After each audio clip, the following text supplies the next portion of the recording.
लो दोस्तों, स्वागत है आप सभी का इस सेशन में। This session is part of a Parakram series, जहां पर हम जेआईबी एग्जाम का आई एंड आईएफएस इसका important chapter of module B, that is chapter 14 money supply and inflation, ये थ्रू एमसीक्यूज कवर कर रहे हैं, राइट। तो in this Parakram series MCQs आपसे डिस्कस किए जाते हैं, उनके जो एक्सप्लेनेशन उनके थ्रू चैप्टर कवर कराया जाता है। एंड ये chapter exam point of view से बहुत ज्यादा इंपॉर्टेंट है, काफी सारे क्वेश्चन आते हैं। तो do we have to prepare this chapter comprehensively, एक एक टॉपिक अच्छे से पढ़ना है, या फिर कुछ ऐसे एरिया से जहां से ज्यादा क्वेश्चन आते हैं, ये सब हम इस सेशन में डिस्कस करेंगे। So stay tune till the end. First question on the screen, which among the following is the functions of money? ठीक है, medium of exchange, measure of value, store of value over time, या standard for deferred payments। ठीक है, money की जब हम बात कर रहे हैं, इनमें से कौन सा सही फंक्शन है ऑफ द मनी, ये यहाँ पे पूछा जा रहा है। तो pause the video and try to answer this question. Yes, so the correct answer over here is D 1, 2, 3 and 4। ठीक है, चारों ही यहाँ पर सही जवाब है। Medium of exchange, measure of value, store of value over time, standard for deferred payments, all of these are correct options over here. Okay, तो इन चीजों को ध्यान में रखते हुए what we can say is की मनी जो है it has various functions, and one of the most important function is that it is a medium of exchange.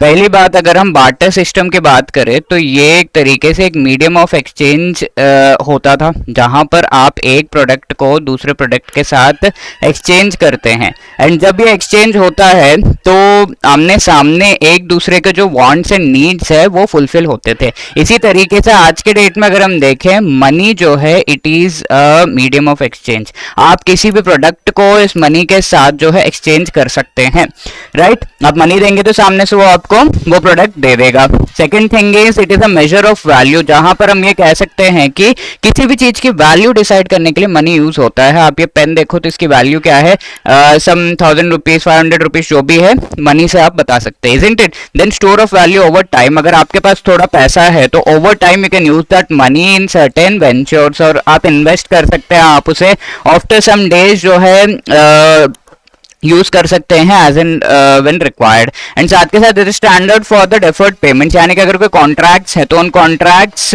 में जो पेमेंट होने हैं तो उसका स्टैंडर्ड, इन कॉन्ट्रैक्ट्स का स्टैंडर्ड जो है मनी बन जाता है। For example, there is a contract जहां पर किसी ने आपको कहा कि 3 महीने बाद मैं आपको मिल्क दूंगा, जो आज मैंने दूध जो है लेकर आया हूँ, today's milk I will give after 3 months, and उन्होंने कहा कि आज जो फ्रूट्स हमने कलेक्ट किए हैं that I will give you after 3 months। तो ये कोई वैलिड कॉन्ट्रैक्ट नहीं हुआ, बट इफ से कि आज जो हमारे पास पैसे हम 3 मंथ्स बाद आपको देंगे, that is a valid contract, isn't it. तो ये चीज हम कह सकते हैं कि money actually acts as a standard for the deferred payments.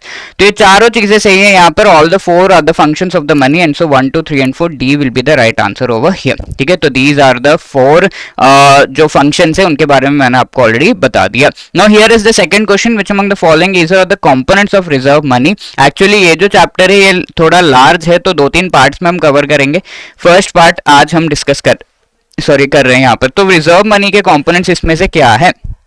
जब भी मनी सप्लाई की हम बात कर रहे हैं, ठीक है, तो यहां पर हम मनी सप्लाई की जब बात कर रहे हैं तो वी कैन वेरी क्लियरली से कि मनी जो सप्लाई होता है, the first stage of it is the part of the reserve money. ठीक है, तो first stage is the fresh notes and coins that are being printed, and जो पैसा आरबीआई के पास ऑलरेडी है, तो नोट एंड कॉइन क्या है, इंडियन करेंसी है, एंड थोड़ा फॉरेन करेंसी भी होगा ना, और ये फॉरेन करेंसी कहां पर होगा, आरबीआई के पास अवेलेबल होगा। तो आरबीआई के पास जो करेंसी अवेलेबल है that is also counted in the reserve money. ठीक है, तो ये 3 चीजें आपके रिजर्व मनी में आती है। अब ये जो नोट्स एंड कॉइन्स आपके पास है, ये फाइनली जाकर क्या होता है, जो पीपल है, कस्टमर्स है, एंटिटीज है, कंपनीज, उनके पास जाते हैं, and they store this in the liquid form, या फिर ये पैसे जो है वो रख देते हैं इन द डिपॉजिट्स। ठीक है, तो ये जो पैसा सर्कुलेशन में है लिक्विड फॉर्म में, जो पैसा डिपॉजिट्स में है, एंड आरबीआई के पास जो मनी है, these 3 things are the fresh money,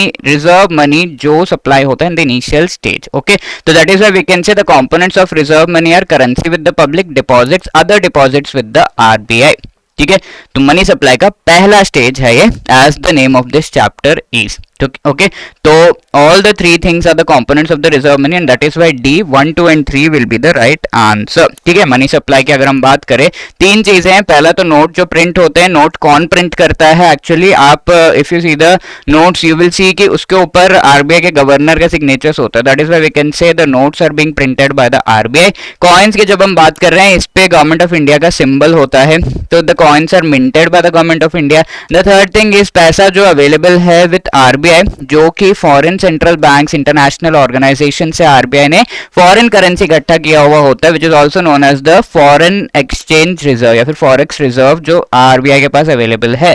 तो all of these things are part of the reserve money. अब ये पैसा धीरे धीरे जाता है टू द पब्लिक, जो कि करेंसी लिक्विड फॉर्म में रखते हैं, साथ के साथ ये मनी जो है डिपॉजिट्स में रखते हैं। तो this in this form we can say money जो है सप्लाई होता है, and finally you can see this money as currency with the public and deposits with the banks and other places। ठीक है, तो ये फाइनल स्टेज है। And इसके साथ अदर डिपॉजिट्स विद आरबीआई, तीन चीजों को अगर हम ऐड करेंगे तो we will be getting the reserve money, the initial stage of the money. Okay, next question जून 2024 का है। Please pause the video and try to answer this question. Okay, what is this question, which among the following is the correct definition of M1। ठीक है, तो money जो पहला हमने देखा था यहाँ पर रिजर्व मनी, इसको हम M0 कहते हैं, राइट। M0 की जब हम बात करें तो this is that money which is at the initial stage, supplied at the initial stage. Now next stage जो है वो M1 है, यानी कि M1 is that money which is the currency in circulation.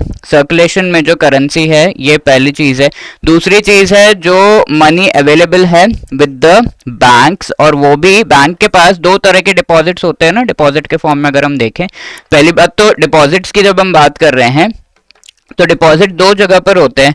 पहला है the deposits are with the banks and दूसरा है the deposits are with the post offices. ठीक है, तो बैंक्स के पास जो डिपॉजिट्स है, these are of two types, one is the demand deposit and the other is the time deposit, isn't it, similarly with the post office. तो money in circulation और banks के पास जो पैसा है, that too in the demand deposit, इसको हम calculate करते हैं while calculating M1। Along with that other deposit जो आरबीआई के पास है, इसको भी हम ऐड करते हैं। ठीक है, सारे डिपॉजिट्स नहीं होते हैं, बट डिपॉजिट्स जो बैंक में है in the demand type, that is M1। ठीक है, आगे हम एक पूरा टेबल देखेंगे तो उससे आपको क्लियर आइडिया लगेगा कि M1, M2, M3, M4 ये चार जो मेजर्स ऑफ मनी है वो हैं क्या। ठीक है, तो what we can say over here, M0 plus saving deposit और पोस्ट ऑफिस नहीं, पोस्ट ऑफिस का सेविंग डिपॉजिट वगैरह हमने काउंट ही नहीं किया, ओनली बैंक्स में डिमांड डिपॉजिट्स होते हैं। Time deposit with bank no, but currency with the public, demand deposit with banking system and other deposits with RBI, ये तीनों M1 की करेक्ट डेफिनेशन है, करेक्ट कंपोनेंट्स है। So C will be the right answer.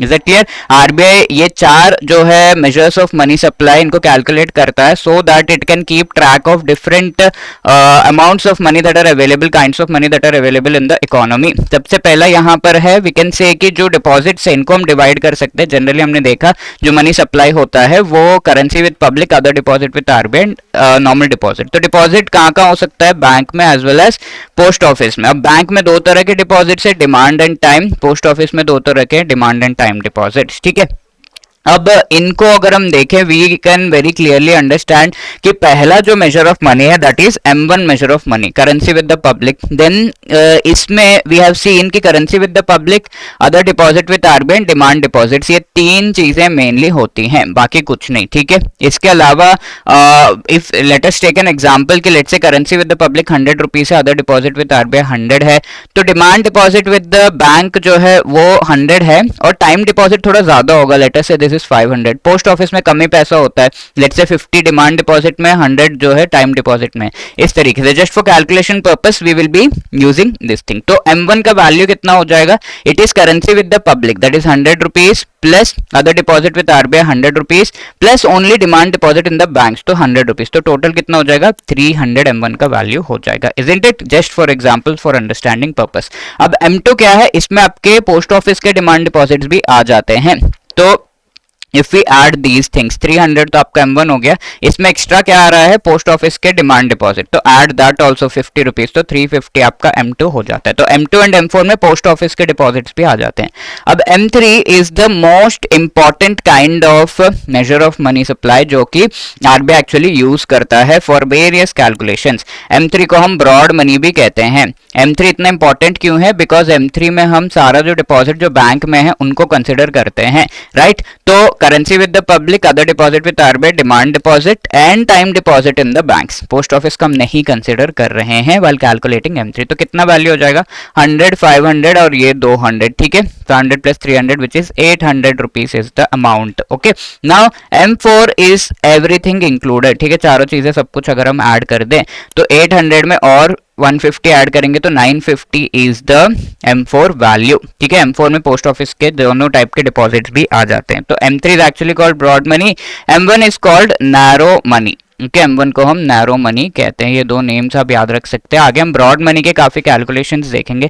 तो that is why here all of these are the measures of money. तो you can see जैसे जैसे हम M1 टू M4 बढ़ रहे हैं, the value of money is increasing, while if you see the liquidity will be decreasing. M1 में अगर आप देखो लिक्विडिटी मतलब इजीली आप ट्रांजैक्शंस में ये मनी यूज कर सकते हैं। तो डिमांड डिपॉजिट बैंक के जो इजीली आप उसको ट्रांजैक्ट कर सकते हैं, करंट अकाउंट सेविंग्स अकाउंट में तो इजीली ट्रांजैक्शंस कर सकते हैं।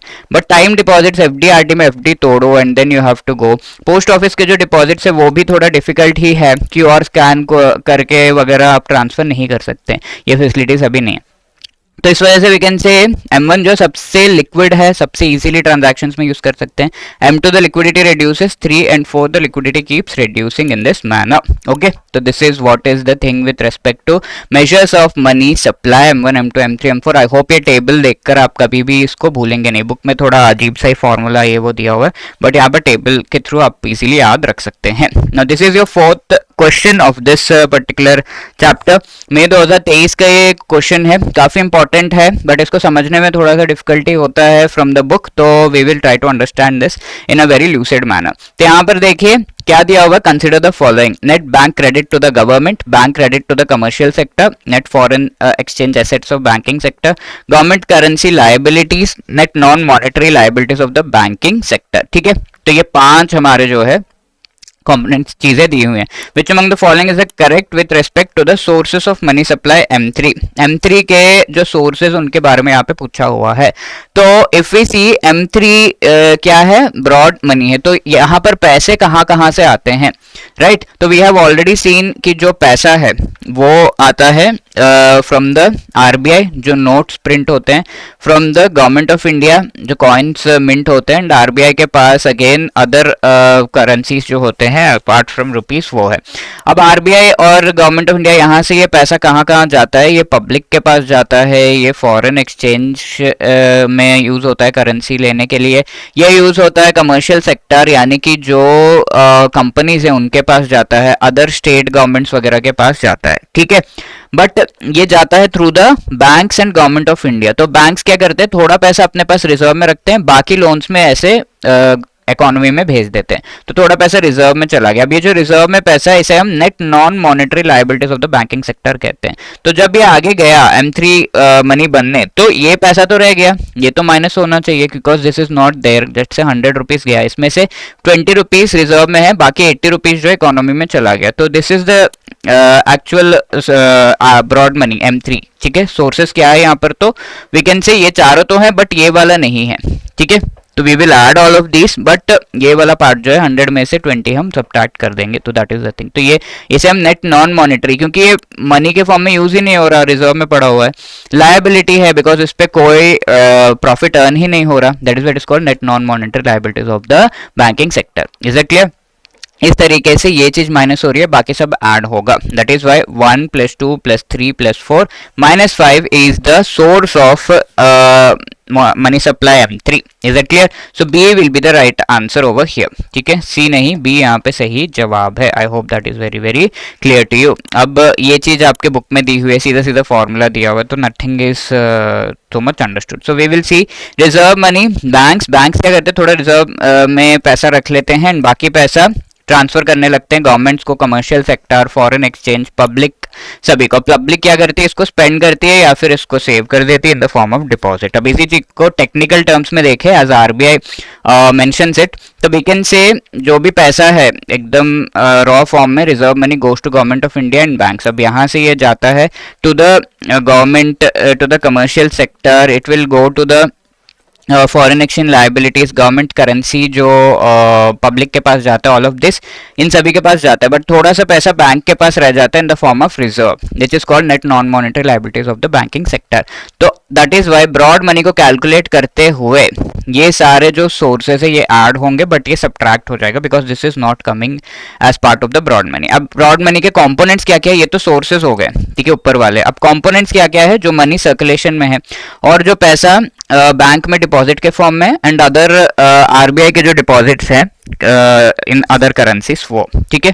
तो that is the component of broad money M3, ठीक है, जो हम ऑलरेडी देख चुका है। I hope this thing is clear and this is a homework question, among the following is the correct definition of M3। You have to let me know in the comment section M3 का correct definition क्या है। Okay, अब ये question पिछले session में पूछा गया था कि which among the following is or not a type of sustainable development goal agreed upon by the United Nations, ठीक है। तो ये sustainable development goal तीनों ही है, ये वाला नहीं है, so that is why D will be the right answer. So if you want to clear the JIB exam in one attempt and want guidance with respect to that, our master course is available, जो कि चारों components का एक साथ या फिर individual components का भी available है, जो कि आप actually इसमें find कर सकते हैं। concept classes जो कि short recorded videos है of each and every chapter in parts, छोटे छोटे 15-15 मिनट के वीडियोस के थ्रू आप आराम से कवर कर सकते हैं। शॉर्ट नोट्स है ईच एंड एवरी टॉपिक के, एंड ईच एंड एवरी जो चैप्टर है उसके एमसीक्यूज भी आपको प्रोवाइड किए गए हैं chapter wise, and full length mock test. Also there are live classes for revision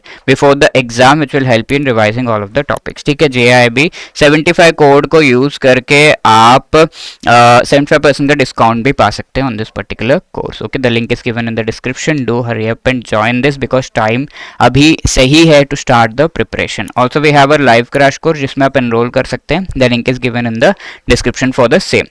If you have any other queries, call us on this number or drop a mail at hello@edutab.co.in. Wishing you all the best for your preparation.